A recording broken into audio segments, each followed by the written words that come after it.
Assalamu alaikum everyone. I hope you all are well. So today I am here to talk about parts of speech in which parts of speech the main character is verb.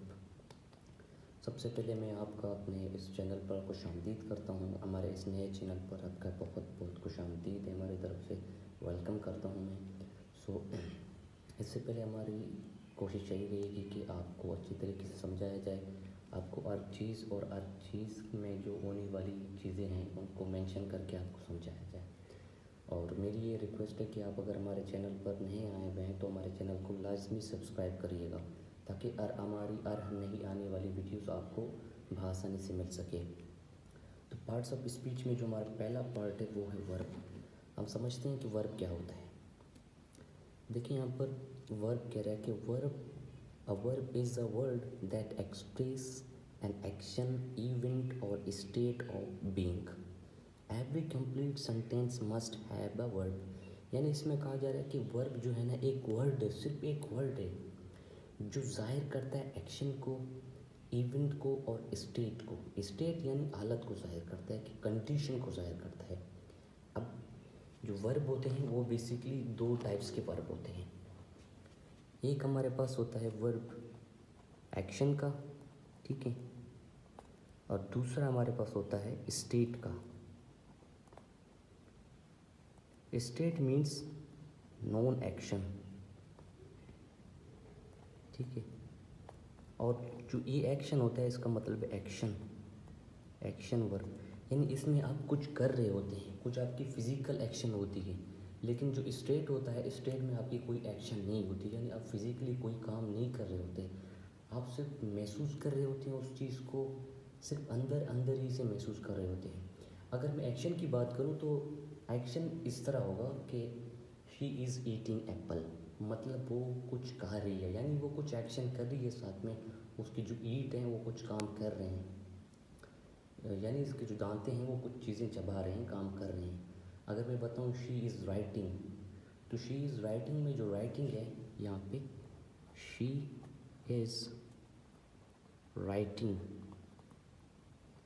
यहाँ पे जो writing है ये असल में action है, यानी वो आप अपने हाथों को हिला रही है, कुछ काम कर रही है।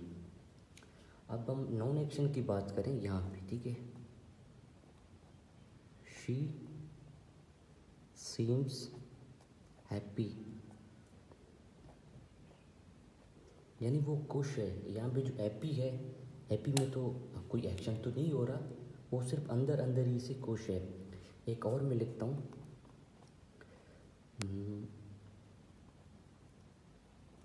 They know.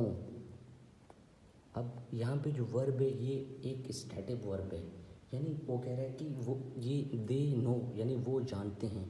क्या जानते हैं, उन्हें तो ये पता होगा, लेकिन यहाँ पर कोई एक्शन नहीं हो रहा। यहाँ पे मैं एक और लिखूँ, they are working on project, ठीक है। अब यहाँ पे कह रहा है कि they are working on project, working यानी काम कर रहे हैं, यानी कोई काम कर रहे हैं, प्रोजेक्ट के ऊपर कोई काम कर रहे हैं। यहाँ पे बात की जा रही शी सीम्स हैप्पी, यानी वो हैप्पी है, लेकिन उसमें कोई काम तो जाहिर नहीं हो रहा ना। दे नो वो जानते हैं। इसी तरह हमने वर्ब को समझा, अब हम समझते हैं वर्ब की कुछ और चीज़ों को। अभी आपके पास ट्रांजिटिव वर्ब क्या होते हैं, ठीक है।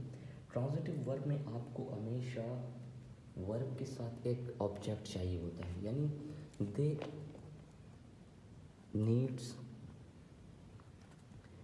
अ डायरेक्ट ऑब्जेक्ट, यानी बगैर ऑब्जेक्ट के ये वर्ब कंप्लीट ही नहीं होता, जिन्हें हम ट्रांजिटिव वर्ब कहते हैं। अभी इनकी मैं सेंटेंस बना के आपको समझा देता हूँ कि डायरेक्ट ऑब्जेक्ट कैसे इनकी ज़रूरत में आती है। जैसे कि दे बॉट अ बुक, उन्होंने एक बुक लिया, ठीक है। यहाँ पे जो बुक है ये आपका डायरेक्ट ऑब्जेक्ट में आता है, ठीक है, डायरेक्ट ऑब्जेक्ट में, ठीक है। उन्होंने, देखिए दे बॉट, यहाँ पे जो वर्ब है, ठीक है, वर्ब तो है लेकिन उसको कंप्लीट सेंटेंस के लिए एक वर्ब ऑब्जेक्ट की ज़रूरत होती है। इसी तरह शी बॉट अ पेन, ठीक है, बॉट अ पेन, यहाँ पे जो पेन है वो आपका ऑब्जेक्ट है, यानी डायरेक्ट ऑब्जेक्ट है, ठीक है। शी बोट तो किया, लेकिन शी बोट यानी उन्हें उसने खरीदा, ये नहीं पता कि क्या खरीदा। अब खरीदने के लिए कोई जाहिर सी बात है ऑब्जेक्ट चाहिए होती है, शी बॉट अ पेन। इसी तरह इनको एक डायरेक्ट ऑब्जेक्ट की ज़रूरत है जिनकी बिना पर हम इन्हें कहते हैं कि ये ट्रांजिटिव वर्ब हैं। इसी तरह मैं एक और लिखूँ, I will give you a pen, ठीक है।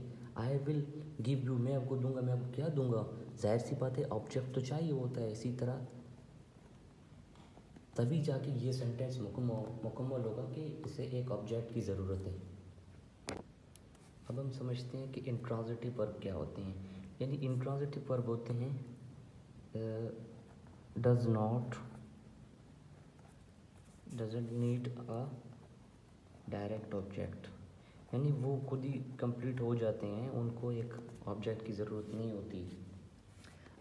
मैं अभी बताऊँ आपको सेंटेंस के मुताबिक, दे प्लेइंग, ये वो खेल रहे हैं, जैसे कि बर्ड्स फ्लाइंग, ठीक है, बर्ड्स फ्लाइंग यानी वो परिंदे जो ना आसमान में उड़ रहे हैं। इसी तरह दे वेंट, वो चले गए। अब यहाँ पे डायरेक्ट ऑब्जेक्ट की ज़रूरत नहीं होती, वो सेंटेंस मुकम्मल हो रहा है वर्ब के साथ ही। ट्रांजिटिव वर्ब में जो है ना आपको डायरेक्ट ऑब्जेक्ट की ज़रूरत होती है, तभी जाके आपका सेंटेंस मुकम्मल होता है। लेकिन इंट्रांजिटिव वर्ब में आपका जो सेंटेंस है वो बगैर ऑब्जेक्ट के ही मुकम्मल हो जाता है।